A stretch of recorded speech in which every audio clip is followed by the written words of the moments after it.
வணக்கம், டாக்டர் புவனேஸ்வரன் பேசுகிறேன். Young heart attack, அதாவது ஹார்ட் அட்டாக் அப்படிங்கிறது மாரடைப்பு, இரத்தத்தில் அந்த கொரோனரி ஆர்டரி என்று சொல்லக்கூடிய இருதயத்திற்கு மேலே இருக்கிற இரத்த குழாய்களில் இரத்தம் உறைந்து மாரடைப்பு வருவது அப்படிங்கிறது நம்ம பல தடவைகள் சொல்லியிருக்கோம். அதில் இளம் பிராயத்தில் உள்ளவர்களுக்கு, இளம் வயதினருக்கு வரக்கூடிய மாரடைப்பை பற்றிய சில வார்த்தைகள்.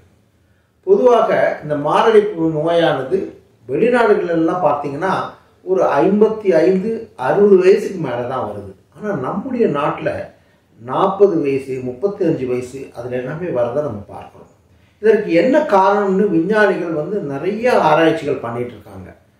உண்மையாக சொல்லப்போனால் இன்னும் சரியான ஒரு காரணமானது கண்டுபிடிக்கப்படவில்லை. அதுதான் உண்மை. பல காரணங்கள் சொல்லப்படுகிறது.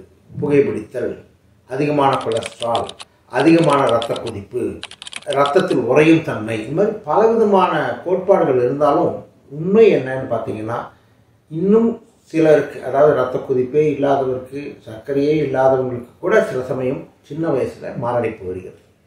ஆனால் அதுக்கு முக்கியமான ஒரு காரணம் என்னென்னா, இரத்தத்தில் தானாக அந்த இரத்தம் உறையும் தன்மை அதிகம் அப்படிங்கிறது நாங்கள் புரிஞ்சுக்கிறோம். இதற்கு பல காரணங்கள் சொல்லப்படுகின்றன. அதுக்கு சில சமயம் பாரம்பரியத்தில், அதாவது அதுக்கு கூட சில உதாரணமாக அப்போலைப்போப்ரோட்டீன் ஏ, அப்போலைப்போப்ரோட்டீன்கிறது ஒரு விதமான ஒரு புரோட்டீன், ஒரு கொழுப்பு சத்து.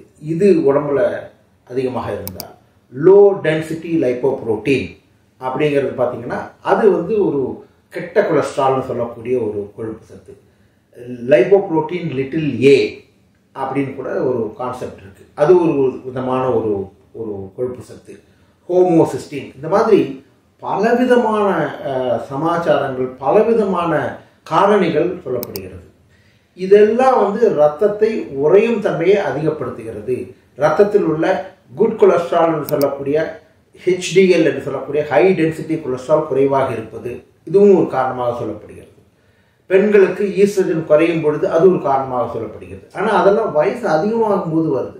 சின்ன வயசுலன்னு பார்த்தீங்கன்னா இன்னொரு முக்கியமான விஷயம் சிலருக்கு அவர்களுடைய பிறவியிலேயே இருதய இரத்த குழாய்கள் சில வித்தியாசங்கள் இருக்கும். அதன் காரணமாக இருக்கலாம். இன்னும் சிலருக்கு பார்த்தீங்கன்னா ரொம்ப சின்ன வயசில் அந்த இரத்தத்தின் தமனிகளை பாதிக்கக்கூடிய சில விதமான பீடியாட்ரிக்கில், அதுவும் குழந்தை பருவத்தில் வரக்கூடிய சில பிரச்சனைகள் அந்த இரத்தத்தினுடைய தமனிகளை பாதிக்கலாம். அவைகளாக இருக்கலாம். அல்லது இரத்த தமனிகளில் விரிவு இருக்கலாம், அதனால் இருக்கலாம். அதனால் இளம் வயதில் மாரடைப்பு வருவதற்கு பல காரணங்கள் இருக்கிறது. தற்போது அதனுடைய சிறப்பாக இதுதான் காரணம் என்று கண்டுபிடிக்கப்படவில்லை என்று இருந்தாலும் அதற்குரிய சிகிச்சை முறைகளும் அதற்குரிய முடிந்த அளவு தடுக்கக்கூடிய முறைகளும் இருக்கிறது என்பதை தெரிந்து கொள்ள வேண்டும். புரிஞ்சுட்டீங்களா? வணக்கம், புவனேஸ்வரன்.